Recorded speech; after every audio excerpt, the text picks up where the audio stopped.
Donc, bonsoir à toutes et à tous, et nous avons le grand plaisir d'accueillir un ami, un habitué de l'Unipop depuis le début, Pape Ndiaye.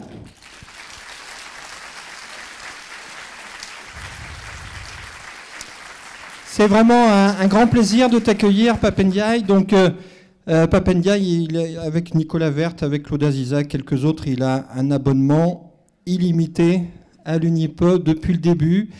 Bien sûr, il est historien, il est spécialiste de l'histoire sociale des États-Unis, il vient de publier Les Noirs américains, que vous allez pouvoir acheter tout à l'heure, en tout cas à Pessac. Il a enseigné à Sciences Po Paris, notamment. Il est depuis 10 mois le tout nouveau directeur du Musée national de l'immigration. Félicitations, Pape. Et donc, vous êtes intervenu, Pape Ndiaye, sur l'histoire de Chicago, les syndicats américains, les droits civiques. Je voudrais quand même rappeler ce qui s'est passé l'année dernière. L'année dernière, le cinéma était fermé. Et vous vous souvenez, on faisait des Zooms, des Unipop par Zoom. Eh bien, la veille de l'élection américaine, de l'élection présidentielle américaine, parmi les intervenants qui ont décidé de maintenir le contact avec les Unipopiens, eh bien, il y avait Pape Ndiaye en direct, alors que j'imagine vous aviez beaucoup d'autres sollicitations sur ce moment si particulier de l'histoire des États-Unis. Donc, mille merci pour votre fidélité et à vous la parole sur la nouvelle histoire des migrations. Bonsoir à vous toutes et à vous tous, chers amis. Bonsoir et merci, cher François. Tu sais à quel point je suis toujours heureux de venir à Pessac. C'est quelque chose que je ne manquerai certainement jamais de faire, si tant est que les invitations se prolongent, on ne sait jamais. C'est un peu présomptueux de ma part. Et je voulais donc, au fond, profiter des nouvelles fonctions qui sont les miennes en tant que directeur général du Palais de la Porte Dorée. Donc, je m'occupe effectivement du Musée national d'histoire de l'immigration, de l'aquarium tropical également, qui est attaché au Palais de la Porte Dorée, de telle sorte que les poissons font aussi partie de mon travail quotidien. Si jamais vous vous y intéressez, n'essayez pas de me poser des questions là-dessus, je risquerais d'être un petit peu en manque de précision, mais j'aurai quand même l'occasion de vous en dire un mot parce que c'est une histoire intéressante que celle de cette institution, de cette grande institution publique. Plus précisément, l'histoire des migrations, elle occupe une bonne partie de mon travail, notamment par les expositions que nous proposons et les expositions que nous préparons. Et puis c'est aussi un bon moment parce que les historiens, les historiennes travaillent sur ces questions et c'est une manière au fond de prendre un peu de distance par rapport à une actualité où on parle beaucoup d'immigration à la télévision, sur les plateaux de télévision, les commentateurs, les hommes et les femmes politiques, sur les réseaux sociaux aussi. Bref, on a l'impression que la question de l'immigration va occuper une bonne partie de la campagne présidentielle, pas forcément de la meilleure manière, mais l'avantage de l'histoire, c'est qu'on peut faire un pas de côté, au fond, prendre un peu de distance par rapport à cette actualité et à l'écume de l'actualité pour réfléchir plus calmement, plus posément sur ces questions, pour les regarder aussi dans une perspective un peu plus large que celle immédiatement française. Et c'est au fond autour de ces questions d'histoire que je voudrais développer mes propos ce soir, en commençant peut-être par, au fond, une question qui est celle du terme même d'immigration, qui, surtout en France, laisse penser, mais aussi dans d'autres pays en réalité, laisse penser que on a affaire à des trajectoires simples, de personnes qui partent d'un point A, leur lieu natal, leur pays natal, leur région natale, et puis qui vont s'installer dans un point B. En ce qui concerne l'histoire française de l'immigration, donc ce point B, c'est la France, qui est généralement vue comme la France métropolitaine.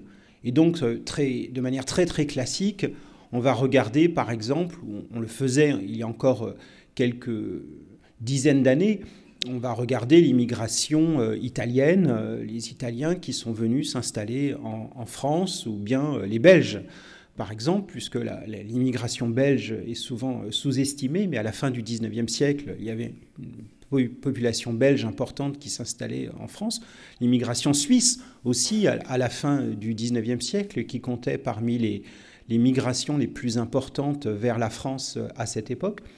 Donc des trajectoires assez classiques du pays natal vers le pays d'arrivée, là où l'on travaille, et puis les enfants naissent, et puis on s'intègre, comme on le dit aujourd'hui.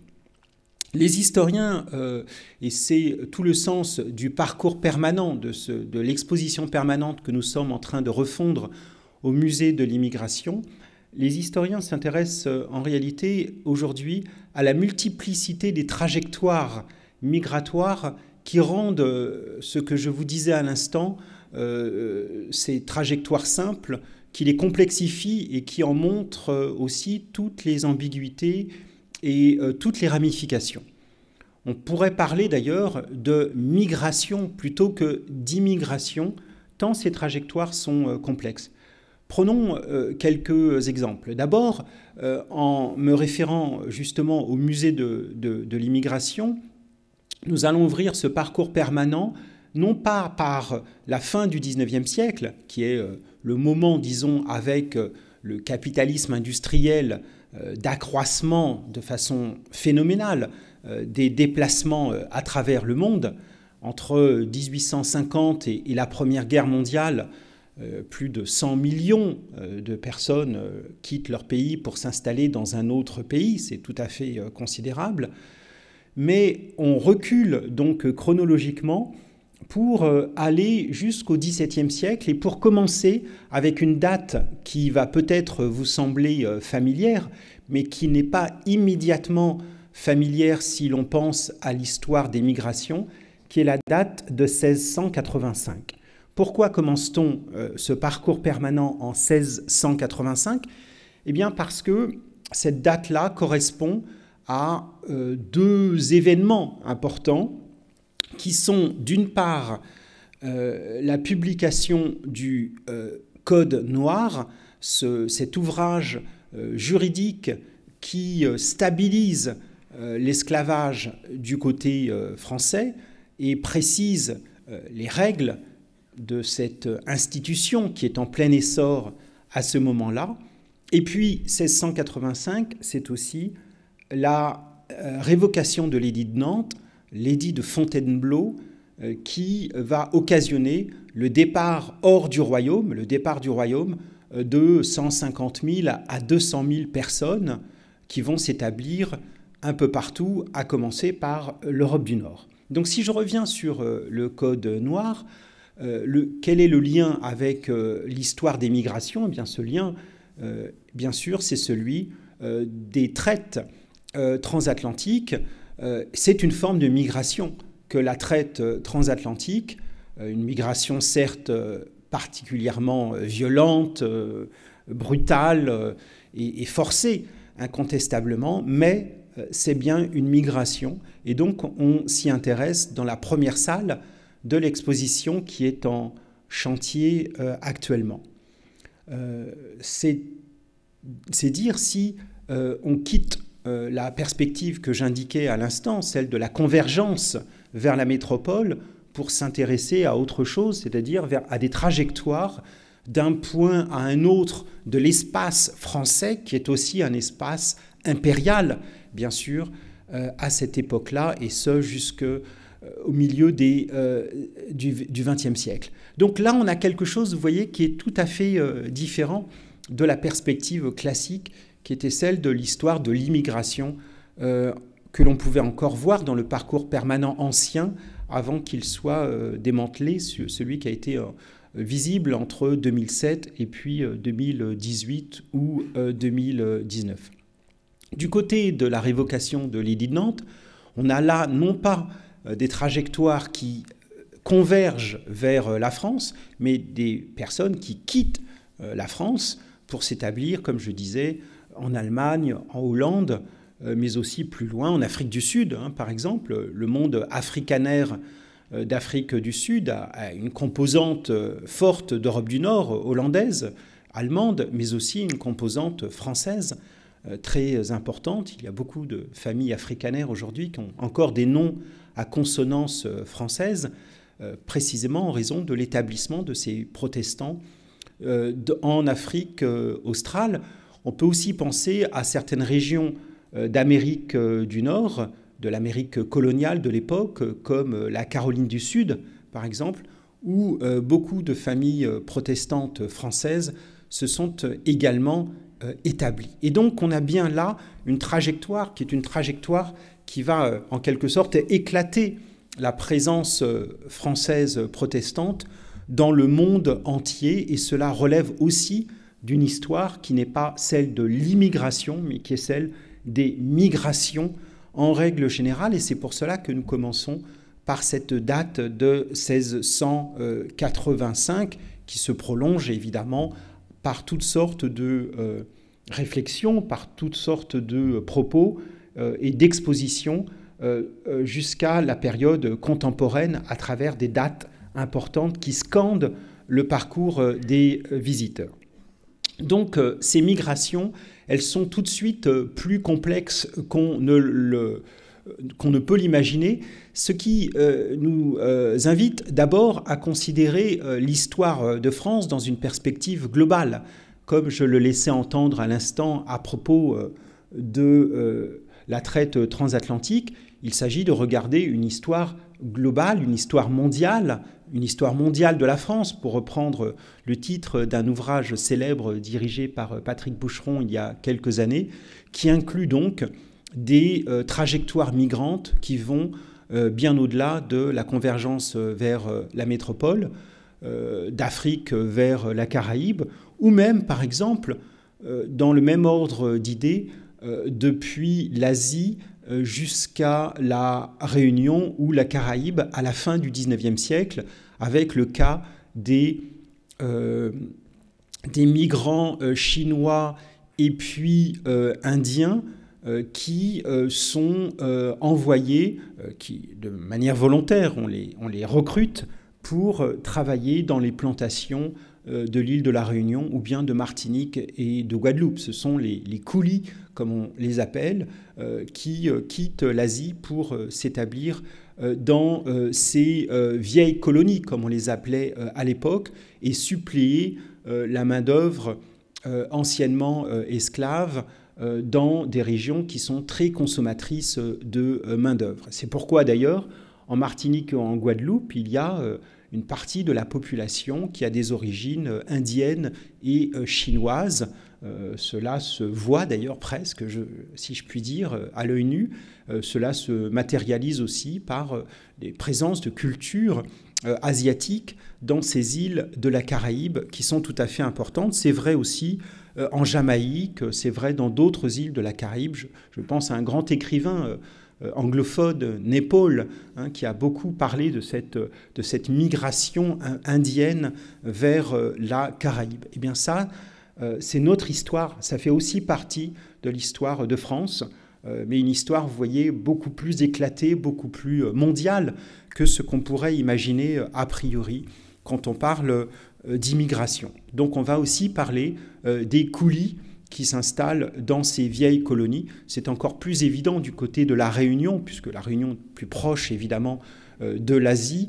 Et si vous allez à la Réunion, évidemment, la présence asiatique est beaucoup plus visible et accentuée que du côté de la Martinique, de la Guadeloupe ou de la Guyane. Mais il n'empêche, elle était bien présente aussi à ce moment-là. Une autre manière de complexifier les choses, c'est aussi de considérer les trajectoires migrantes elles-mêmes en regardant ce que font les migrants, par exemple celles et ceux qui s'installent aux États-Unis.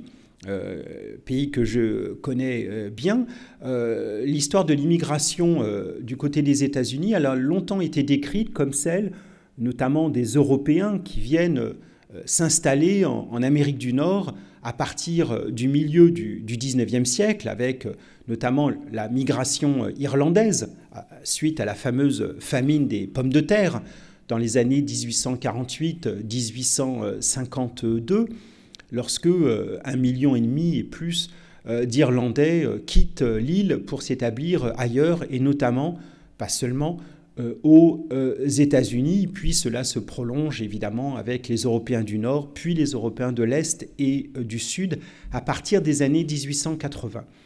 Eh bien, si l'on se penche sur ces trajectoires migrantes, on s'aperçoit que les familles italiennes, par exemple, du Mezzogiorno, qui s'installent à New York ou à Boston ou à Chicago, ne restent pas forcément aux États-Unis. Si on suit les trajectoires migrantes, on s'aperçoit que beaucoup de ces migrants ensuite peuvent quitter les États-Unis pour aller en Amérique latine, par exemple en Argentine, qui devient un grand pays de migration italienne, également à la fin du XIXe siècle, pour ensuite éventuellement revenir vers l'Italie. Donc des trajectoires qui sont beaucoup plus complexes que simplement le déplacement d'un point A à un point B. Un historien canadien s'est centré justement sur les migrants italiens vers le Canada, ceux qui s'installent à Montréal, par exemple, à la fin du XIXe siècle, pour des raisons voisines, évidemment, de la migration vers les États-Unis. Et il a calculé que presque la moitié de ces migrants italiens ne restaient pas, en réalité, au Canada, mais qu'ils quittaient le Canada pour s'installer ailleurs, vers les États-Unis, vers l'Amérique latine, comme je le disais, ou pour rentrer chez eux après avoir accumulé un pécule. Bref, des circulations transatlantiques qui nous éloignent de l'idée simplement de bateaux qui transportent les migrants à travers l'Atlantique, mais seulement dans un sens. Il y avait aussi des gens qui rentraient en Europe après quelques années de travail, soit dans des mouvements pendulaires, des formes de noria migratoire, comme disait le sociologue Sayad. On va travailler quelques années et puis on revient avec un peu d'argent pour pouvoir, par exemple, se marier et puis se lancer dans tel ou tel petit commerce ou bien acheter un peu de terre, soit des trajectoires encore plus complexes avec des triangles ou des déplacements de région en région en fonction des opportunités de travail, en fonction des salaires, en fonction de différents facteurs qui rendent l'histoire et l'étude des migrations beaucoup plus complexes et finalement plus intéressantes que ce que l'on pouvait imaginer a priori. Ensuite, on s'intéresse en regardant de plus près à ces trajectoires migratoires en fonction des échelles. Autrement dit, si l'on regarde par exemple le cas de la Sicile, grande région de départ vers l'Amérique du Sud ou vers l'Amérique du Nord ou le reste de l'Europe, eh bien, si on regarde un peu plus près la carte de la Sicile, on s'aperçoit qu'il y a de grandes variations de départ selon les villes et selon les villages de Sicile. Et parfois, on peut se creuser la tête en se demandant pourquoi tel village va voir la moitié ou plus de sa population partir en l'espace de quelques années, tandis que tel autre village, a priori très proche d'un point de vue social, aussi d'un point de vue économique, va voir sa population bouger dans des proportions beaucoup plus faibles. En réalité, quand on regarde de près, on s'aperçoit que les départs sont souvent liés à des informations qui sont glanées par les migrants, informations qui viennent de la presse, mais aussi des réseaux familiaux et communautaires. Telle personne qui va partir à New York va ensuite écrire en disant qu'elle a trouvé du travail, que la vie n'est pas si facile, mais qu'elle s'en sort. Et donc, elle va inciter des amis, des membres de sa famille à la rejoindre et donc à faire un cluster, en anglais américain, c'est-à-dire une sorte de grappe de migrants qui vont partir à la suite de celui qui aura été en quelque sorte le pionnier dans l'aventure migratoire. Et donc ça peut expliquer aussi que tel endroit va voir une bonne partie de sa population partir, contrairement à tel autre, parce que dans tel autre endroit, un migrant ou des migrants ne sont pas partis ou n'ont pas engagé de correspondance aussi assidue qu'à côté. Donc les échelles comptent beaucoup dans ces régions, mais il est clair, et ça on le montrera bien dans l'exposition permanente, il est vraiment clair qu'il faut faire varier les échelles et puis multiplier les récits finalement pour montrer toute la complexité et tout l'intérêt de ces itinéraires migratoires. Un deuxième élément important lié à cela, ce sont les expériences elles-mêmes des migrants telles que racontées par celles et ceux qui ont été aux premières loges, c'est-à-dire les acteurs de l'histoire. Dans la vieille histoire des migrations telle qu'elle pouvait exister aux États-Unis dans les années 50, les migrants ou les immigrants étaient souvent décrits comme de pauvres personnes ballottées en quelque sorte par l'histoire, comme elles pouvaient l'être sur la houle de l'océan Atlantique, qui arrivaient aux États-Unis sans rien connaître et qui étaient en quelque sorte des victimes de grands mouvements et de grandes données socio-économiques liées à l'économie industrielle qui se développe de façon si extraordinaire à la fin du XIXe siècle. Les historiens, plus récemment, ont largement remis en cause cela en montrant à quel point les migrants accumulaient de l'information, justement. Avant de partir, j'y faisais allusion à propos des réseaux familiaux et communautaires, ils ne se jetaient pas dans la gueule du loup, si je puis dire, mais ils faisaient leurs calculs, des calculs qui pouvaient être aussi sous-tendus par des économies qu'il fallait faire en vue du paiement du voyage, bref, des itinéraires qui étaient préparés longuement par des échanges de correspondance, par de l'information glanée ici et là pour savoir où l'on mettait les pieds de manière à pouvoir envisager une migration, a fortiori une migration de nature familiale.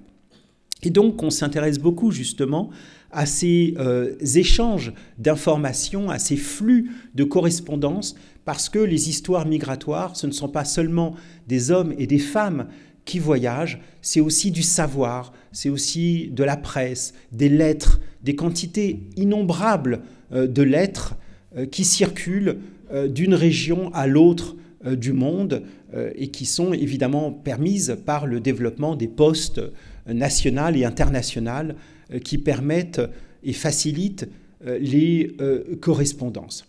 Cette intensité des échanges d'informations, des échanges financiers aussi permet de comprendre que les migrants s'aventuraient rarement sans avoir accumulé des informations et puis sans avoir aussi réfléchi de manière un peu stratégique à l'endroit où ils voulaient arriver, si c'est New York bien sûr, mais ensuite le train qui peut les emmener vers l'intérieur des États-Unis, par exemple Chicago, grande ville de migrants que l'on rejoignait en quelques heures de train, quelques dizaines d'heures de train à la fin du XIXe siècle, depuis les ports de la côte Est, en premier lieu New York, Chicago qui accueille des migrants irlandais d'abord, et puis aussi beaucoup est-européens. Chicago devient une grande ville polonaise à partir de la fin du XIXe siècle, ce qui permet d'ailleurs de comprendre que lorsque le mur est tombé et lorsque l'URSS a chuté, et avec elle ses pays satellites alliés en 1990, eh bien, les Européens de l'Est qui ont pu quitter leur pays et aller vers l'Europe de l'Ouest, bien sûr, mais aussi ailleurs dans le monde, eh bien, se sont branchés, en quelque sorte, sur des trajectoires migratoires anciennes qui étaient celles des réseaux familiaux et communautaires. Et donc, les États-Unis, par exemple, si on se tourne de ce côté, ont vu un afflux de population d'Europe de l'Est, et les Polonais, justement, qui ont quitté la Pologne pour s'installer aux États-Unis à ce moment-là, à la fin du XXe siècle, eh bien, ils ont été très très volontiers dans les endroits où il y avait déjà une histoire de migration polonaise, en premier lieu Chicago. Et donc, dans cette ville, on a vu à nouveau renaître les quartiers de polonais qui s'étaient affaissés avec les générations et qui avaient pu même prendre une dimension quasi touristique. Eh bien, ces quartiers ont retrouvé de la vigueur avec des Polonais, des migrants polonais qui s'y sont installés parce qu'ils avaient de lointains cousins ou parce qu'ils avaient entendu dire qu'à Chicago, il y avait beaucoup de Polonais et qu'on pouvait se débrouiller, trouver l'appui, amortir le choc migratoire. Et donc, en l'espace presque d'un siècle, entre la fin du 19e et la fin du 20e siècle, ces réseaux migratoires ont été en quelque sorte réactivés à l'occasion de la chute du mur et des nouvelles possibilités migratoires offertes à ce moment-là, à la fin du 19e siècle. Ces multiples facteurs, on a longtemps essayé de les théoriser en quelque sorte par une opposition qui demeure, qui a toujours sa valeur, mais que l'on peut un peu raffiner, qui est l'opposition entre ce qu'on appelle les facteurs push, en bon français, et les facteurs pull.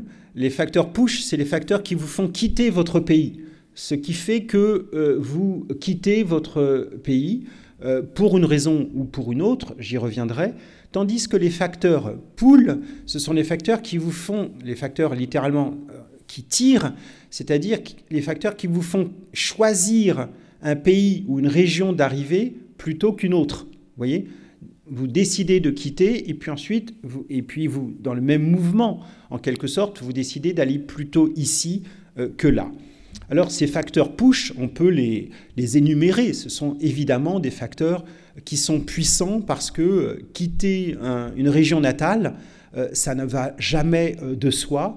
C'est un arrachement, souvent profond, d'un point de vue affectif.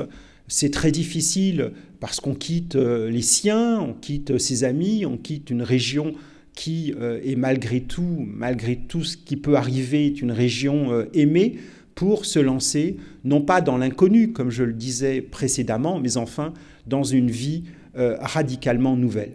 Ces facteurs push, on peut au moins les distinguer entre facteurs de nature plutôt politique et facteurs plutôt économiques. Mais cette distinction, elle est tout à fait fragile et provisoire, car il n'est pas toujours simple de distinguer entre ce qui relève de l'oppression de nature donc politique, voire religieuse, avec les cortèges de persécution qui peuvent y être attachés, et puis les facteurs économiques, la misère économique qui pousse également à quitter sa région natale. En effet, ces facteurs, en réalité, sont souvent entremêlés de telle manière qu'il n'est pas simple de les distinguer.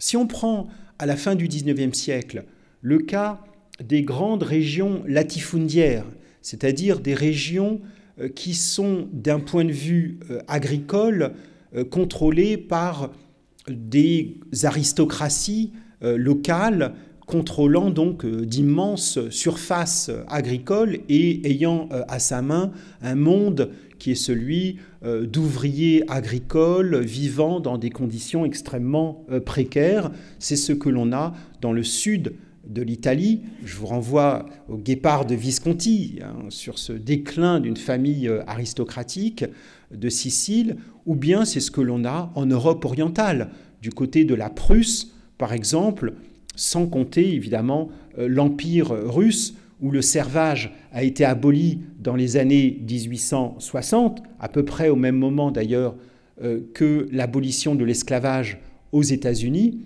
mais où la structure foncière demeure extraordinairement inégalitaire. Et donc là, ce sont des régions, ces grandes régions latifundiaires, qui sont des régions de départ, qui sont des régions que l'on quitte parce que les conditions de vie sont des conditions extrêmement difficiles. C'est vrai aussi pour une partie du côté du sud de la Scandinavie. Mais en réalité, ces facteurs économiques, la misère des paysans siciliens, si vous voulez, ou des paysans de Prusse ou de Poméranie, elle est liée à des facteurs politiques qui sont ceux justement des structures foncières de cette aristocratie quasi féodale qui contrôle ces terres. Et donc, misère économique, facteurs politiques sont bien intimement liés. Si l'on meurt de faim, ce n'est pas de la faute de la terre elle-même, c'est plutôt de la faute de ceux qui contrôlent les terres et qui font que les produits de la terre ne sont pas répartis équitablement. Du côté de la famine des pommes de terre, dont je parlais à propos de l'Irlande au milieu du XIXe siècle, il y a bien sûr là une population rurale qui meurt de faim, avec des récoltes catastrophiques de pommes de terre, qui étaient l'aliment de base de la population irlandaise à ce moment-là. Mais bien entendu, là aussi, la question de la propriété et des grands propriétaires donc anglais contrôlant l'Irlande étant une colonie anglaise, bien sûr, à ce moment-là, cette question est évidemment centrale dans la famine qui a dévasté l'Irlande à ce moment-là. La misère et la question de la propriété de la terre sont intimement liées. Cela permet au passage de comprendre que la France, on le dit de façon souvent trop lapidaire, n'a pas été un grand pays de départ, un grand pays d'émigration, contrairement à l'Italie, à l'Irlande, à l'Allemagne et à l'Europe de l'Est en général. Il faut nuancer cela parce que quand on regarde d'un peu près, on s'aperçoit qu'il y a quand même une émigration significative depuis la France vers d'autres régions du monde. Elle a souvent été sous-estimée, mais il y a des régions de France d'où l'on part, notamment des régions pauvres, rurales pauvres, avec des caractéristiques aussi latifundiaires, si je puis dire, du côté dans l'ouest de la France, par exemple, ou des régions qui, démographiquement, étaient en surplus, en tout cas par rapport aux ressources locales. Donc, là, on peut nuancer ce propos. Mais il est vrai quand même que la France n'a pas été un grand pays de départ, en tout cas pas comparable à l'Italie, par exemple, a fortiori au sud de l'Italie. Eh bien, un des facteurs, ou sinon le facteur premier, c'est la Révolution française, c'est-à-dire le partage, même pas entier, mais en tout cas le partage des terres, le fait que l'aristocratie et que l'Église aient perdu leurs immenses domaines, et donc avec une structure foncière plus égalitaire, on a globalement en France un monde paysan qui est un monde plus stabilisé, un monde moins miséreux, en quelque sorte, que le monde latifundiaire de certains pays environnants.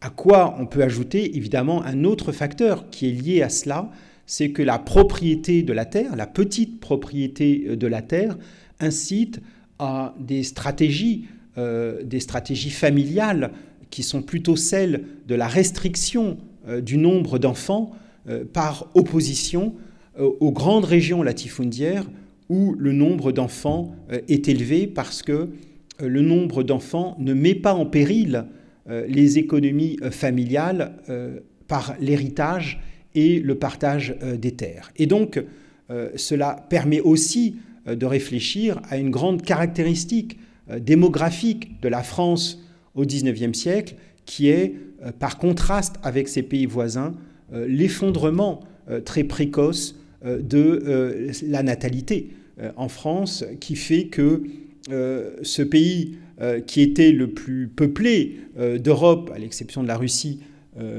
au XVIIIe siècle, eh bien, recule de façon très spectaculaire au XIXe siècle et est dépassé par les pays voisins, l'Allemagne en particulier à la fin du XIXe siècle, de telle sorte que, à l'orée de la Première Guerre mondiale, cela fait l'objet d'ailleurs de publications innombrables en France à ce moment-là, les inquiétudes à propos de la population française qui est trop faible démographiquement et qui ne permettra pas de tenir le choc en cas de guerre, en particulier de guerre contre l'Allemagne.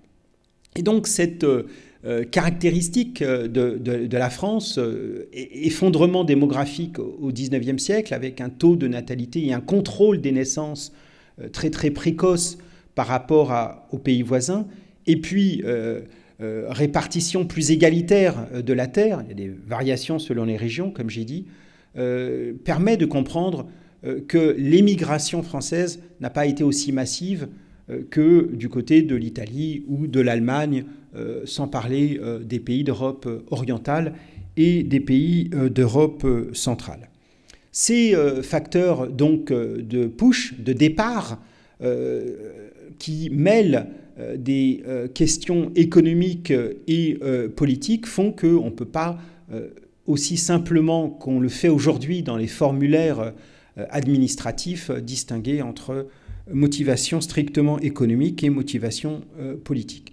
Il y a tout de même des singularités et ces singularités, on peut les regarder par exemple du côté de formes de persécution qui peuvent aussi motiver des départs, et dans ces cas-là, des départs infiniment plus précipités que les départs calculés, pensés, stratégisés, dont je parlais précédemment.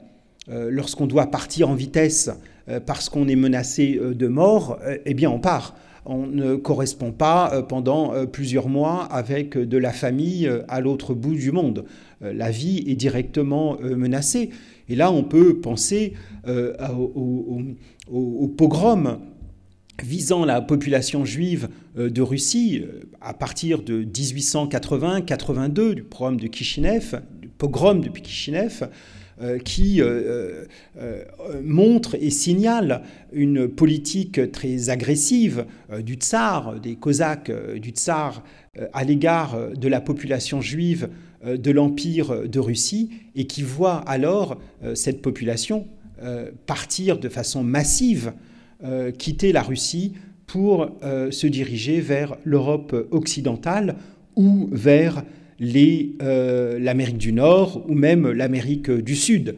La question de la persécution, là, est tout à fait importante, et elle permet bien sûr de comprendre qu'une population qui peut être, dans certaines de ces strates, une population aisée, de commerçants, d'intellectuels, de médecins, qui n'ont pas de raison immédiate, en tout cas de raison économique, de quitter la Russie, décident de partir. Cette persécution religieuse, elle est très importante et donc la question de l'antisémitisme est très importante pour comprendre le départ de cette population à partir du début des années 1880. Dans le même ordre d'idées, on peut faire allusion à des formes de persécution politique, à des menaces politiques directes qui peuvent s'exercer sur les personnes et qui, dès lors, peuvent aussi déclencher un départ rapide des personnes sans calcul particulier. C'est un push extrêmement fort qui, du côté de l'Empire russe d'ailleurs, est tout à fait évident à la fin du XIXe siècle, lorsque les menaces sur l'Empire, sur le tsar, s'accentuent avec le développement du socialisme, de l'anarchisme, la révolution manquée de 1905, qui se traduit par des départs, des expulsions aussi, et puis bien sûr l'envoi de très nombreux révolutionnaires du côté de la Sibérie. Un Trotsky, par exemple, quitte la Russie pour s'installer à New York en décembre 1916. Trotsky s'installe à Brooklyn, où il devient journaliste, dans une des innombrables publications en langue yiddish qui signale l'importance de la migration juive, surtout russe, de l'Empire russe. Ça inclut évidemment la Pologne encore à ce moment-là, et donc Trotsky devient journaliste à Brooklyn. C'est tout à fait passionnant d'ailleurs de lire les articles de Trotsky à New York avant le déclenchement de la révolution, de la première révolution de 17, ce qui fait que Trotsky va faire ses bagages en quelque sorte pour rentrer en Russie, comme beaucoup d'autres qui avaient peur de manquer évidemment le train de la révolution, si je puis dire, et Trotsky va évidemment devenir une des grandes figures bolcheviques de la révolution, mais il a quand même passé un petit moment aux États-Unis, ce qui a compté d'ailleurs dans son itinéraire politique. Par contraste d'ailleurs avec Staline, puisque Staline a été envoyé du côté de la Sibérie, on peut toujours réfléchir en faisant de la contre-histoire à ce qui se serait passé si Staline avait été expulsé vers les États-Unis, par exemple, et si Staline était devenu ouvrier chez Ford à Detroit. L'histoire aurait sans doute été largement modifiée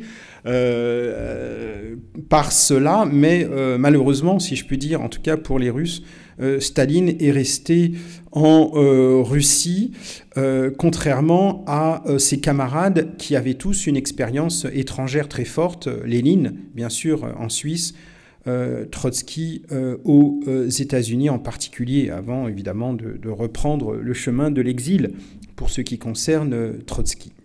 Donc ces motivations politiques, idéologiques, elles sont très importantes et elles permettent aussi de comprendre que des pays comme les États-Unis, par exemple, recueillent au début du XXe siècle tout le monde révolutionnaire, tout le monde des militants révolutionnaires de tout poil, du socialisme à toutes les nuances de l'anarchisme, qui s'activent, bien entendu, aux États-Unis parce qu'ils ne cessent pas leurs activités politiques une fois arrivés aux États-Unis. Je pense à des militantes comme Clara Goldman, par exemple, qui, elle, est expulsée plutôt des États-Unis après la révolution soviétique. Beaucoup repartent vers la Russie dans l'espoir, évidemment, de participer à la révolution soviétique. Donc ces facteurs push sont des facteurs évidemment cruciaux, et point n'est besoin d'insister sur les facteurs contemporains des migrations qui mêlent aussi les questions politiques aux questions économiques. Je sais bien que la distinction est souvent faite ou doit être faite par les autorités pour l'obtention d'une carte de séjour ou pour la question du droit d'asile, mais souvent ces questions sont évidemment profondément liées les unes aux autres, et les questions aussi de persécution qui sont toujours des questions d'actualité. Il suffit de mentionner le cas des Ouïghours, par exemple, du côté chinois, dont on connaît le sort affreux qui leur est réservé actuellement en Chine. Du côté des facteurs pool, eh bien, ce sont les facteurs qui font qu'on choisit une région plutôt qu'une autre. Ces facteurs, le premier d'entre eux, c'est la question des affinités, ces affinités communautaires et familiales dont je parlais tout à l'heure. Avoir un cousin à Chicago, c'est une incitation forte à aller vers cette ville plutôt qu'une autre ville d'Amérique du Nord, parce que le cousin en question, il pourra vous héberger pendant un petit moment, le temps de vous retourner, de trouver un travail. Et puis, d'une manière générale, les liens communautaires permettent de s'en sortir lorsque l'on arrive. La question de la langue est importante.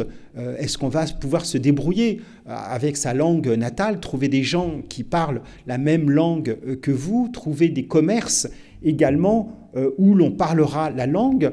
Bref, tout ce qui permet d'amortir le choc migratoire, ça c'est un facteur tout à fait important. La question des commerces ethniques, comme on dit, est une question d'ailleurs assez passionnante, qui est très étudiée par les historiens et par les sociologues, pour montrer le rôle de ces commerces pour les migrants qui sont arrivés. Ils y trouvent des personnes qui parlent leur langue, bien entendu, mais aussi des produits alimentaires correspondant aux régions qu'ils ont quittées, des épices, des produits divers et variés.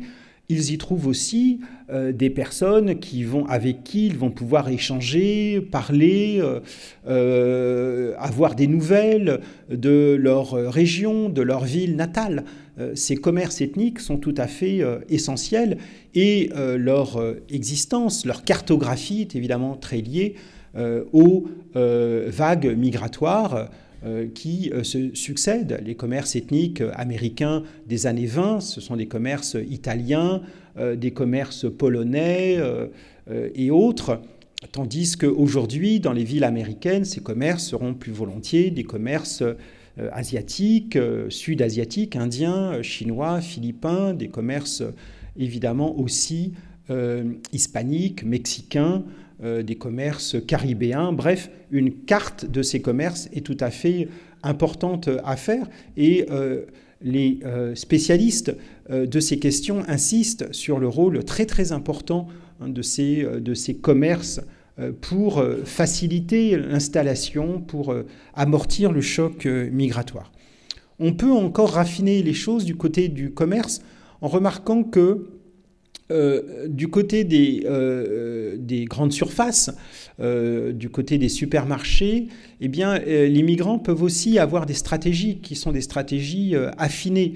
D'abord parce que des supermarchés peuvent aussi s'adapter en offrant des rayons qui peuvent correspondre du point de vue des produits alimentaires à telle ou telle communauté ou tel groupe installé à proximité, avec des produits correspondant au goût des personnes ou à leurs pratiques alimentaires en général.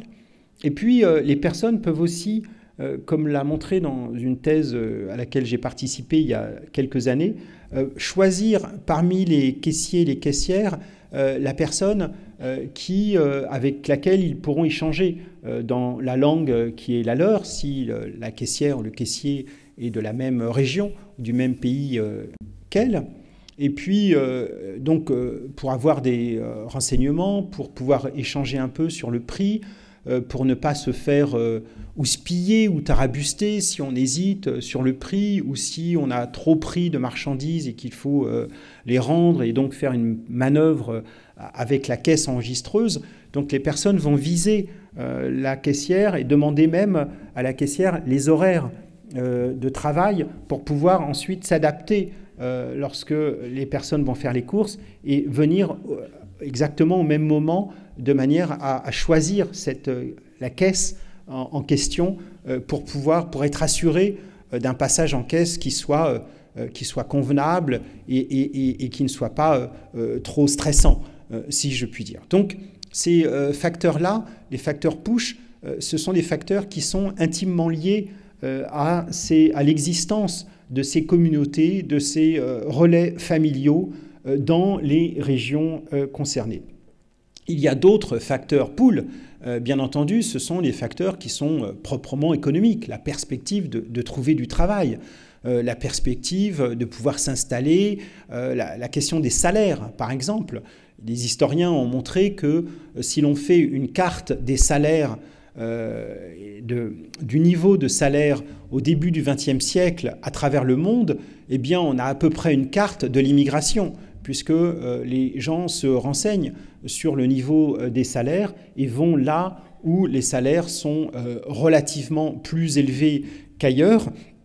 Les États-Unis se signalant, et le Canada d'ailleurs, se signalant de ce point de vue-là par le caractère relativement élevé, je dis bien relativement, évidemment on hésite à dire élevé à propos des salaires ouvriers aux États-Unis au début du XXe siècle, mais ils sont nettement plus élevés qu'en Europe, ce qui est un facteur qui à lui seul permet de comprendre pourquoi des gens quittent l'Europe pour aller aux États-Unis, parce que les salaires ouvriers sont élevés. Donc l'attractivité économique à propos de l'emploi est évidemment un facteur tout à fait important, aussi important, crucial, en plus des facteurs familiaux, des facteurs communautaires auxquels je faisais allusion. J'oubliais d'ailleurs, en parlant des facteurs communautaires, de mentionner les questions religieuses. Est-ce qu'on va pouvoir aussi pratiquer sa religion de façon correcte, même à minima, mais en tout cas en étant assuré de trouver des services religieux qui correspondent à ces pratiques religieuses? Ça, c'est quelque chose de tout à fait important.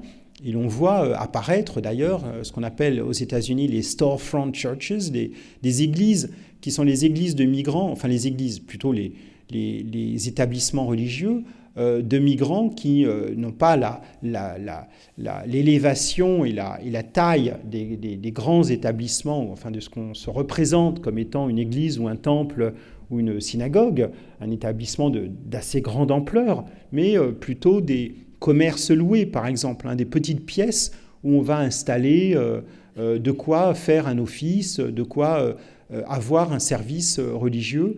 Voilà encore un facteur qui compte dans l'attractivité que peut exercer un lieu par rapport à un autre, mais c'est bien lié aux facteurs communautaires auxquels je faisais allusion tout à l'heure. Puis un troisième facteur qui est la question plus proprement politique, celle des droits politiques. Est-ce que dans le pays en question, on va pouvoir obtenir des droits, à la fois des droits du point de vue de la possibilité de rester, mais aussi des droits politiques, des droits de citoyenneté? Est-ce que l'on va pouvoir avoir une activité politique, par exemple, liée au pays de départ, dans des formes d'exil politique où on va continuer à militer pour telle ou telle cause liée à un pays de départ, mais aussi des causes plus internationalistes. La question du socialisme, par exemple, est passionnante au début du XXe siècle parce que les militants, je ne sais pas, russes, par exemple, socialistes qui s'installent aux États-Unis, prolongent leurs activités aux États-Unis, en lien, pas toujours avec la Russie, mais surtout parce qu'ils construisent localement un parti socialiste américain qui a une très très forte composante migrante, quasiment exclusivement d'ailleurs au début du XXe siècle. Ils prolongent donc leurs activités en étant de surcroît très aguerris, parce que quand on a survécu à la police du Tsar, on survit assez facilement à la police de Chicago. On a du métier en ce qui concerne la manière de s'organiser, d'échapper à la filature, bref, on est habitué à cela. Et donc, la question politique, elle est importante, la question des droits, la question de la citoyenneté. Est-ce qu'on va pouvoir voter, par exemple? Ça pourrait paraître comme une question parfaitement anecdotique. Eh bien non, les gens se posent cette question. L'accès au vote pour des gens qui n'en ont jamais eu accès, par exemple les Européens d'Europe centrale et orientale, voilà quelque chose qui compte dans l'installation en Europe occidentale ou plus volontiers en Amérique du Nord, comme je le disais.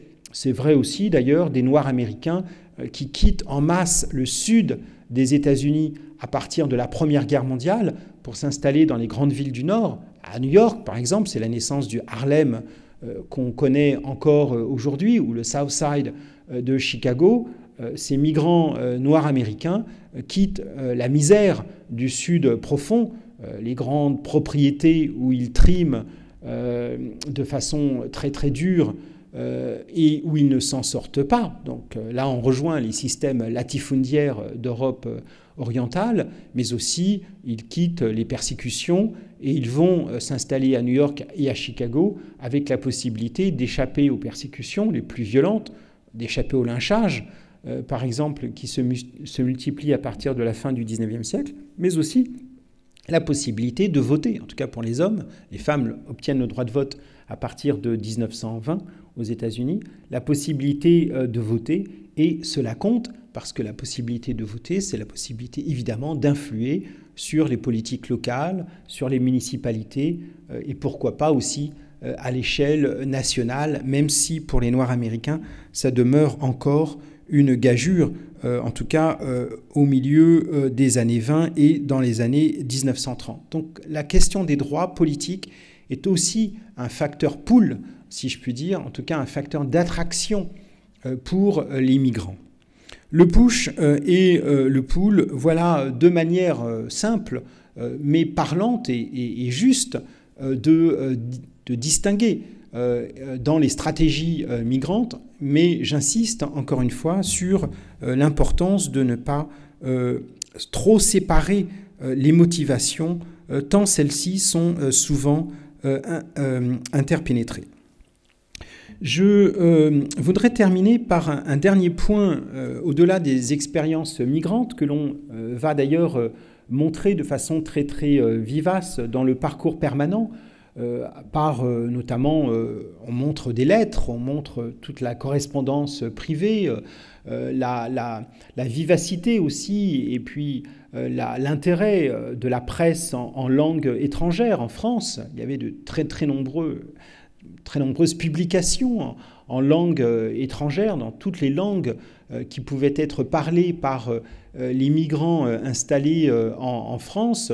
Cela s'est affaissé aujourd'hui, mais on le retrouve plutôt sur Internet. Et les réseaux sociaux ont pris le relais de la presse papier qui a été tellement importante pour la vie des migrants en France et dans d'autres régions. Tout cela, on le montre évidemment.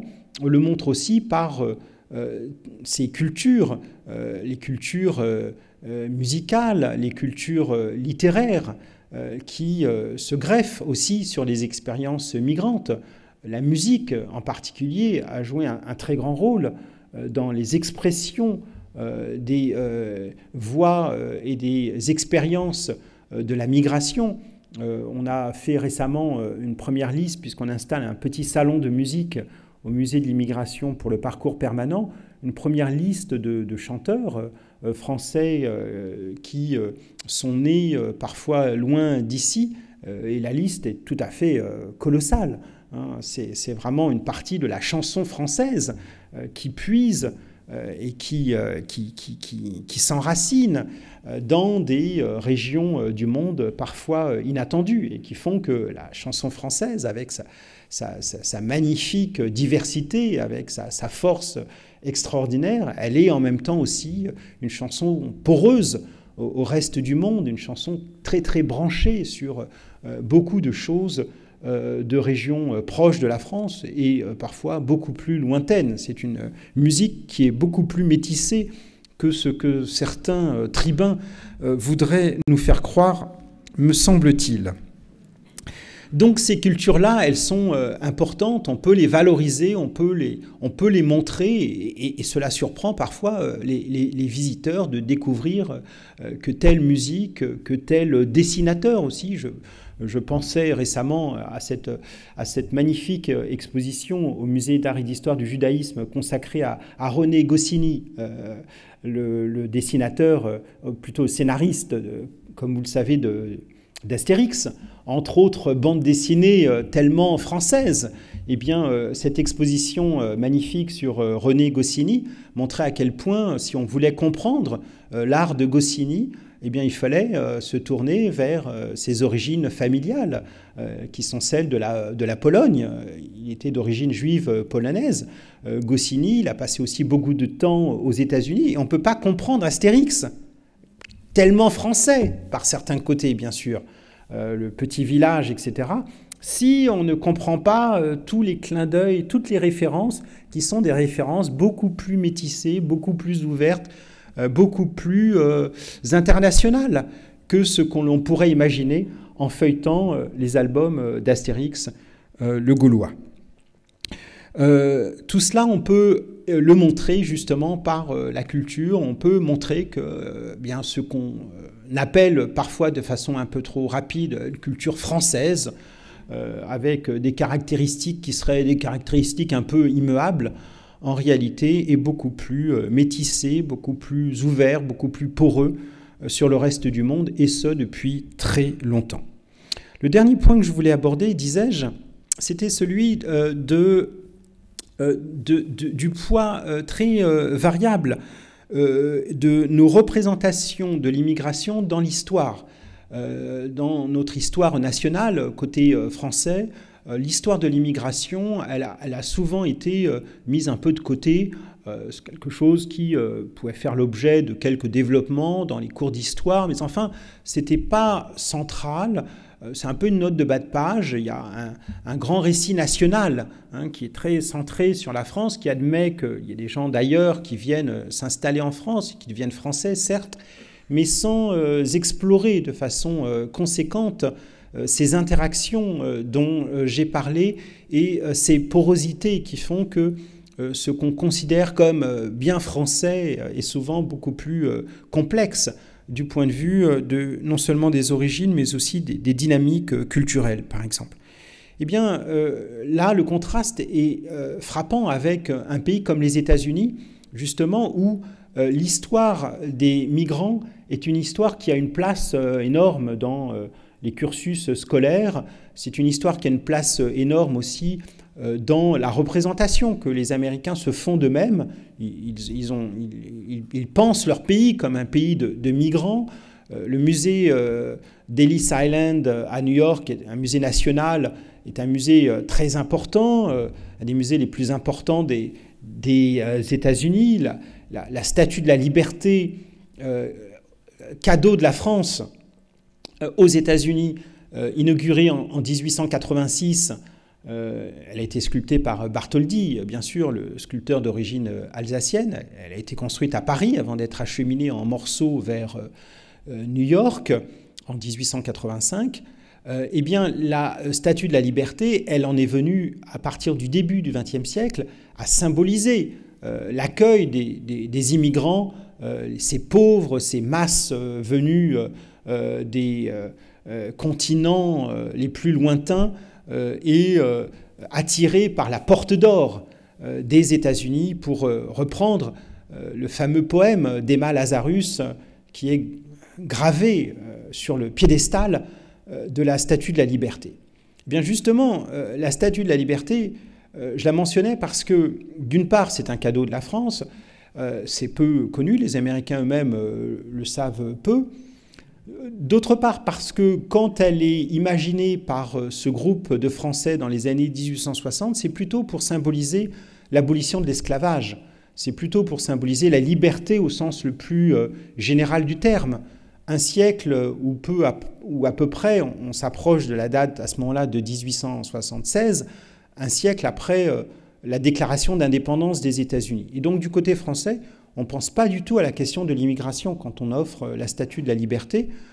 Si vous regardez de près, on ne le voit pas très bien, parce que la statue, on la voit en contre-champ, en contre-plongée. Eh bien, au pied de la Statue de la Liberté, il y a des chaînes.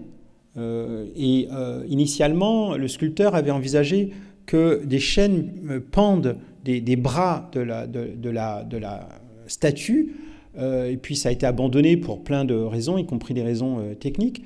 Mais on voit bien le lien avec l'abolition de l'esclavage, en fait, avec les chaînes.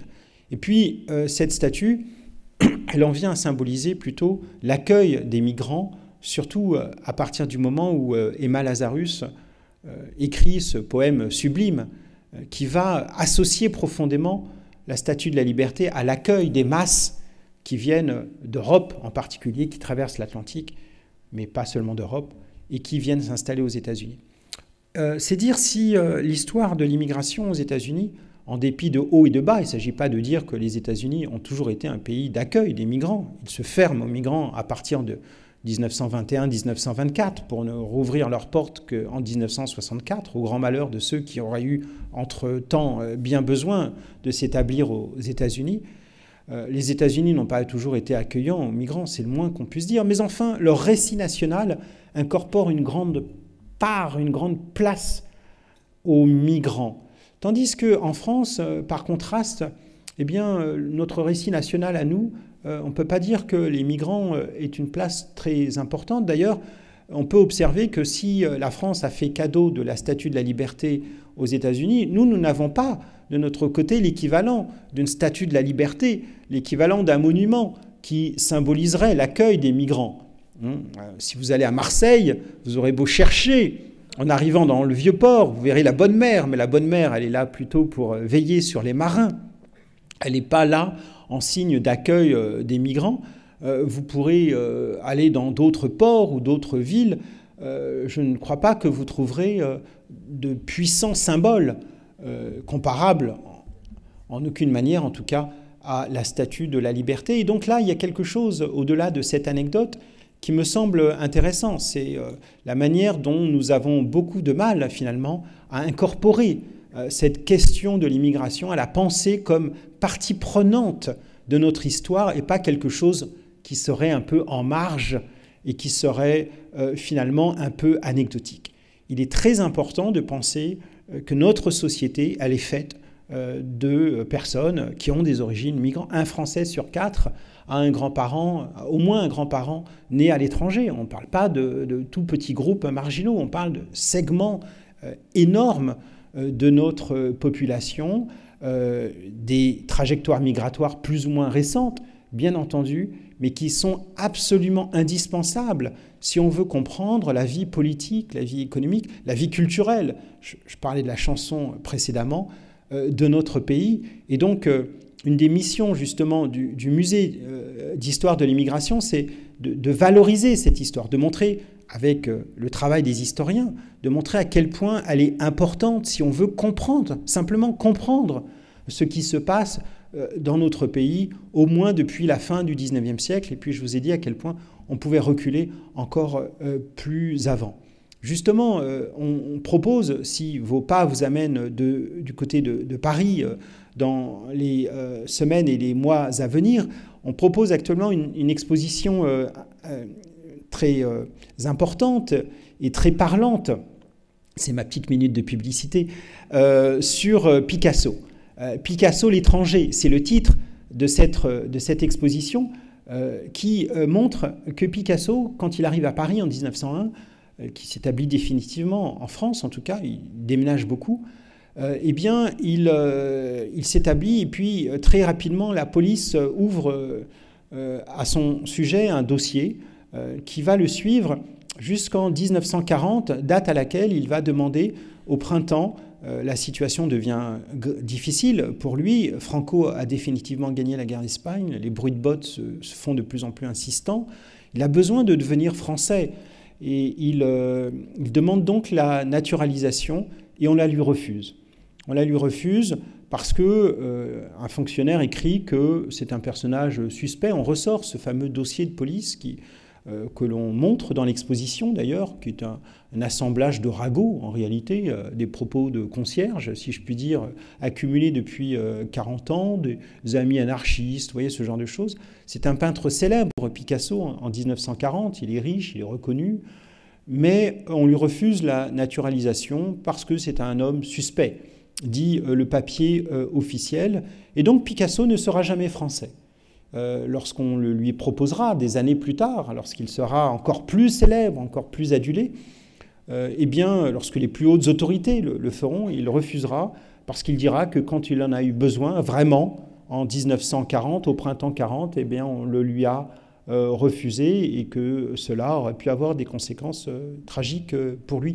Tout ça pour vous dire qu'on peut regarder l'œuvre de Picasso, en particulier cette première partie de sa vie jusqu'à la Seconde Guerre mondiale, justement à l'aune de cette inquiétude d'un homme qui n'était pas absolument certain de rester en France d'une semaine à l'autre tant la perspective d'une expulsion était une réelle possibilité, y compris pour un peintre qui, dans l'entre-deux-guerres, était déjà célèbre, riche, etc. Bref, un homme qui, loin d'être ce peintre accueilli à bras ouverts par la France, adulé, etc., a vécu pendant une partie de sa vie avec, je ne sais pas si on peut parler de boule au ventre, mais en tout cas, avec une inquiétude.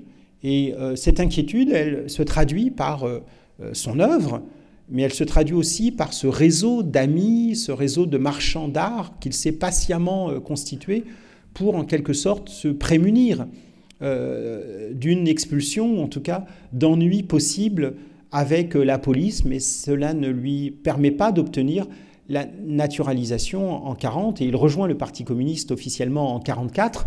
Il le fait parce que, au fond, c'est sa naturalisation que l'adhésion au Parti communiste, et il va devenir un fidèle communiste, jusqu'à d'ailleurs donner beaucoup de ses œuvres à des villes qui étaient dirigées par des maires communistes. Un premier effort de décentralisation culturelle, en quelque sorte, que des œuvres de Picasso refusées par les musées nationaux, il y en avait très très très peu, qui étaient possédées par des musées nationaux, parce qu'il était mal vu, tout simplement, mais en revanche, qui étaient disons, acheté et valorisé par le Parti communiste pour des raisons aussi très, très utilitaristes, hein, très politiques, en quelque sorte. C'est dire si notre mission, c'est aussi de valoriser cette histoire, de le faire avec les outils des historiens.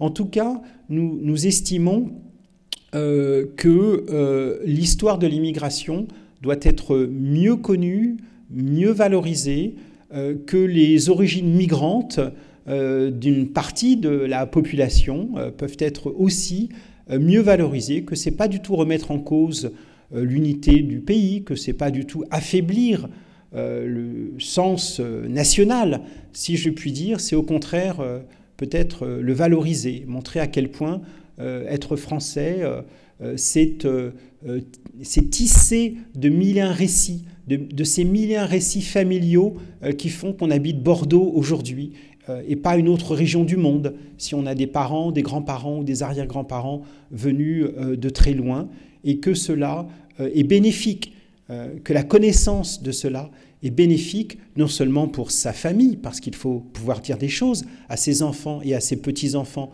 lorsqu'ils vous interrogent sur les origines familiales, sur tel ou tel nom qui ne sonne pas tout à fait français, en tout cas au sens où on l'entend. Mon nom, par exemple, je dois bien expliquer des choses à mes enfants, et j'en suis très fier de cela, bien entendu, du Sénégal, de l'Afrique, de toutes ces histoires-là. C'est pas du tout quelque chose qu'il faudrait mettre sous le boisseau, sous le tapis. C'est quelque chose dont on peut, en quelque sorte, être fier, pas par arrogance, mais parce qu'on a le sentiment qu'on apporte quelque chose aussi à la France, avec soi, en apportant ces récits-là, en apportant ces filiations-là, en apportant ces sensibilités-là. Et c'est tout cela que l'on essaye de valoriser dans le musée. Et je me réjouis à cet égard qu'une exposition comme celle sur Picasso rencontre un grand succès. Voilà. C'est pour ça que l'histoire des migrations, c'est pas juste un secteur parmi d'autres, vous voyez, c'est pas juste, tiens, c'est intéressant parmi d'autres choses. Oui, il y a plein d'autres choses qui sont passionnantes, mais on touche là du doigt quelque chose qui est peut-être encore plus essentiel que simplement de la connaissance sur l'histoire de notre pays, si on parle des migrations dans l'espace français en général. On touche du doigt là quelque chose d'encore plus essentiel sur la manière dont notre société est faite, sur les relations que l'on a, sur la manière dont on se pense français, et sur les variations, qui sont des variations régionales, des variations ultramarines, sur tout ce qui fait qu'on fait société. Et faire société, ça ne veut pas dire être uniforme. Ça peut être aussi la valorisation de ses origines, de ses récits, parfois des récits difficiles et tragiques, d'ailleurs, dont il faut aussi parler. Je pense qu'on se grandit en parlant de tout ça. On ne s'abaisse pas. On se grandit, on se grandit comme pays, et puis, permettez-moi de le dire aussi, on fait échec aux marchands de haine, à toutes celles et ceux qui font de la question de l'immigration un thème politique rebattu à des fins sur lesquelles je ne veux pas m'appesantir, mais vous comprenez ce que je veux dire. Voilà.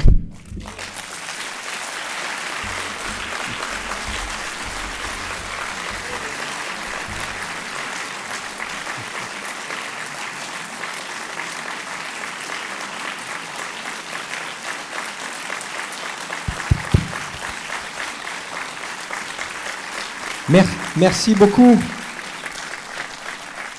Merci. Donc il nous reste un temps pour les questions à Pessac, mais les questions aussi dans les autres salles. Je pense que voilà, le numéro pour les autres salles s'affiche. Donc 07 69 66 29 81. Alors comme on a peu de temps, je vais prendre directement des questions à Pessac s'il y en a. N'hésitez pas, hein, profitez-en. Donc l'exposition, voilà, merci. Bonsoir et merci. Bonsoir. Concernant les facteurs pool, vous avez bien décrit ces affinités communautaires ou familiales, mais est-ce qu'on a pu étudier s'il y avait des différences en fonction des cultures, des cultures qui sont plus propres à développer ces affinités, ces solidarités, et d'autres où il y aurait plus des forces individualistes qui auraient moins bien fonctionné pour ce facteur pool? Alors en disant les cultures, vous pensez aux cultures des migrants eux-mêmes ou des régions d'accueil. Alors c'est tout à fait intéressant de voir à quel point, du côté des migrants, les réseaux familiaux et communautaires peuvent être renforcés par l'expérience migratoire. Autrement dit, le fait de vivre dans un pays lointain, en tout cas un pays étranger à tous égards, fait que les personnes du groupe considéré vont se serrer les coudes, en quelque sorte, et plus encore qu'elles ne l'auraient fait dans la région d'origine. Par exemple, pour les Polonais de Chicago, vous allez me dire, je suis obsédé par les Polonais de Chicago, mais bon, je m'y suis intéressé. Eh bien, on s'aperçoit que les divisions qui pouvaient opposer les uns et les autres en Pologne s'estompe une fois arrivé à Chicago au profit d'une forme de polonité, en quelque sorte, qui n'est pas du tout évidente au départ. Et donc on voit bien comment ces questions-là se réorganisent avec des valorisations culturelles qui étaient estompées initialement. Et là, ça nous renvoie à ce que je disais, c'est-à-dire à l'importance des cultures pour résister à la nouvelle vie, pour simplement absorber le choc, pour faire sens de la nouvelle vie. On peut aussi mentionner, à la période plus contemporaine, des oppositions très fortes qui peuvent exister dans certaines régions du monde et qui s'estompent dans les communautés migratoires. Prenez l'exemple, par exemple, des Indiens et des Pakistanais. La situation entre ces deux pays est évidemment une situation très difficile, un état de guerre froide et même de guerre larvée entre l'Inde et le Pakistan depuis la partition, en réalité, c'est-à-dire depuis août 1947. Eh bien, quand on regarde les relations entre Indiens et Pakistanais dans les communautés migrantes de Grande-Bretagne, par exemple, ou de France, à un degré moindre, ou des États-Unis, eh bien, on s'aperçoit qu'on ne rejoue pas du tout dans ces communautés migrantes les tensions qui sont celles, y compris des tensions qui peuvent être religieuses d'ailleurs, qui sont celles des régions natales. Et donc l'expérience migrante reconfigure aussi les solidarités et va plutôt évidemment dans le sens d'un renforcement de ces solidarités, et ça a fait l'objet d'ailleurs de très grands ouvrages. Je pense à Louis Wirth, sociologue américain, qui publie Le Ghetto en 1926, qui est un ouvrage sur les communautés migrantes de Chicago, justement. Eh bien, Louis Wirth essaie de développer une notion contemporaine qu'il appelle américaine du ghetto. Le ghetto, c'est pas le ghetto d'Europe tel qu'il pouvait exister, par exemple, pour les Juifs d'Italie du Nord, de Venise, depuis la période moderne, mais le ghetto américain, dit Louis Wirth, c'est un groupe de migrants qui s'installent et qui se forge sa culture pour résister à un monde hostile, en tout cas nouveau, étranger et difficile à maîtriser. Et donc il y a là quelque chose de très intéressant à penser, c'est que les cultures migrantes ne reproduisent pas à l'identique des cultures d'origine. Le voyage, l'installation fabrique autre chose, bien entendu, et les cultures chinoises par rapport en France, par exemple, sont des cultures qui ont à voir avec les régions d'origine, et d'ailleurs des variations culturelles importantes selon la région de la Chine, mais qui sont aussi profondément travaillées par les interactions avec la société d'accueil. Alors, plusieurs questions. Pourquoi ne pas commencer à l'époque de la préhistoire? Voilà. Alors, c'est une vraie question parce que si on prend le cas des grands déplacements de population, il est évident que à l'époque de la préhistoire, on a affaire à de très grands déplacements de population.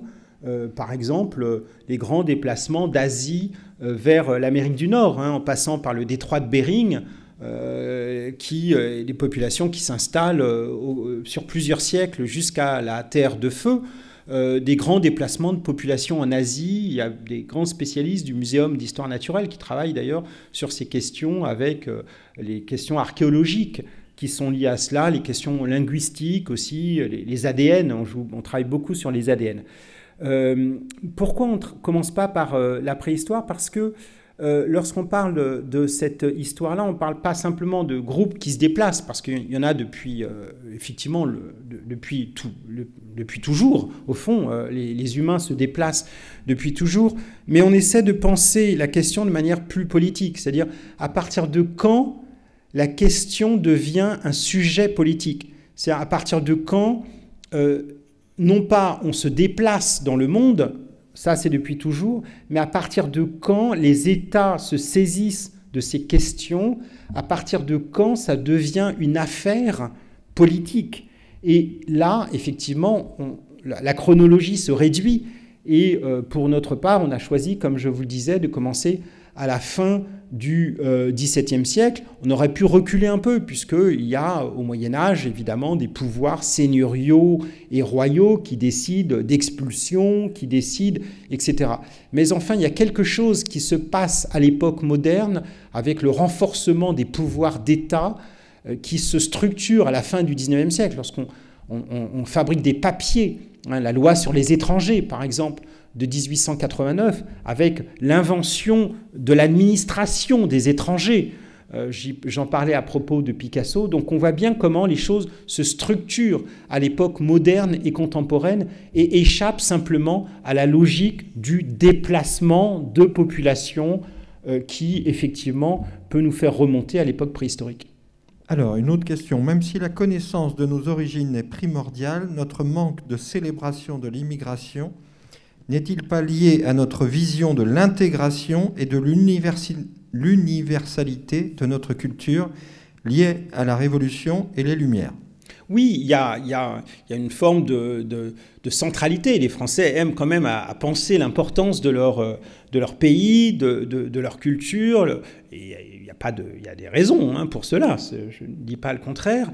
Il y a cette idée aussi qui a longtemps prévalu, qui était plutôt celle de l'assimilation, c'est-à-dire les étrangers arrivent, la première génération, ils se débrouillent, et puis les enfants s'assimilent, comme on dit, et ils deviennent complètement français et non reconnaissables à cet égard. Et cette doctrine de l'assimilation, elle a commencé d'être critiquée très très fortement dès l'entre-deux-guerres par celles et ceux qui disaient « mais est-ce qu'on ne peut pas devenir français et très français et même patriote et même mourir pour cela à l'occasion d'une guerre comme la Première Guerre mondiale ou la Seconde Guerre mondiale et en même temps ne pas tourner le dos à une langue parlée par ses parents ou ses grands-parents, à des pratiques culturelles ou religieuses, que sais-je. Est-ce que c'est diminuer sa qualité d'être français? Aimé Césaire, lui qui était martiniquais, le disait très bien à sa manière. Il disait, moi je veux faire du grec et du latin. Il faisait des études classiques comme Sangor, son camarade, qui était agrégé de grammaire, donc des études on ne peut plus hyper centrales du point de vue de la culture française. Et en même temps, il disait, je veux pouvoir comprendre ma grand-mère et parler avec ma grand-mère en créole. Et je ne veux pas abandonner le créole. Il ne parlait pas si bien créole que ça, d'ailleurs, Césaire. Mais je ne veux pas tourner le dos à cela parce que je n'ai pas honte. Voilà. Et je ne veux pas devenir un évolué, comme on disait à cette époque. Un évolué, c'est celui qui se transforme en français, mais tellement, qui surjoue tellement la francité qu'il en arrive à regarder de haut ou à tourner le dos à tout ce qui pourrait le ramener à une origine un peu honteuse. Eh bien, l'invention de la négritude par Césaire, c'est justement ça, c'est la possibilité de faire du grec et du latin, et en même temps de rien abandonner, parce que ce n'est pas un sujet de honte, et puis parce que ça enrichit, et parce qu'on fait mieux du grec et du latin quand on parle créole, d'une certaine manière. En tout cas, on peut argumenter en ce sens. J'exagère un peu, bon, d'accord. Alors, je ne sais pas si je dois vous poser la dernière question, parce qu'on en a pour 1 heure, mais réchauffement climatique, instabilité politique, quel avenir pour les migrations? Les migrations. Alors, c'est la question un mot quand même sur les changements climatiques, parce que c'est une question qui a pas été saisie par les historiens pendant très longtemps, parce que cette question, elle a pu se poser, alors là, pour des périodes très anciennes, avec les grands changements climatiques qui ont pu pousser des peuples à se déplacer en Asie ou en Afrique, par exemple. Mais pour les périodes plus contemporaines de notre histoire, il est sûr que les grands changements climatiques n'ont pas été centraux dans les explications historiennes, mais aujourd'hui, évidemment, force est de constater, et on peut faire le pari que les grandes modifications climatiques, le réchauffement de la planète dans l'ensemble, est susceptible d'avoir des conséquences migratoires importantes, en particulier pour toutes les régions côtières, qui sont les régions les plus immédiatement menacées, en raison de la montée des océans. Et vous avez peut-être vu des cartes tout à fait inquiétantes qui montrent, selon les différents scénarios de réchauffement, que les eaux océaniques vont monter et que des régions côtières entières vont se retrouver submergées par les eaux. Or, quand on considère le pourcentage de population mondiale qui vit à proximité des océans, il y a évidemment de quoi s'interroger sur les conséquences, en particulier pour les espaces insulaires. On sait que des espaces insulaires sont directement menacés, qu'il y a des archipels qui vont disparaître dans les années à venir. Les Maldives, par exemple, sont en très mauvaise situation. C'est très plat, c'est au ras de l'océan. Voilà un cas parmi d'autres qui va occasionner forcément des mouvements migratoires. Et ça, évidemment, il faut y réfléchir et il faut s'y préparer. La Terre est suffisamment vaste, mais il faut anticiper sur des mouvements qui sont des mouvements probablement inéluctables. La question d'immigration, c'est un phénomène inéluctable. C'est François Héran, grand spécialiste au Collège de France des migrations, aime à dire qu'on ne peut pas être pour, ça n'a pas plus de sens d'être pour ou contre les migrations que d'être pour ou contre la météo.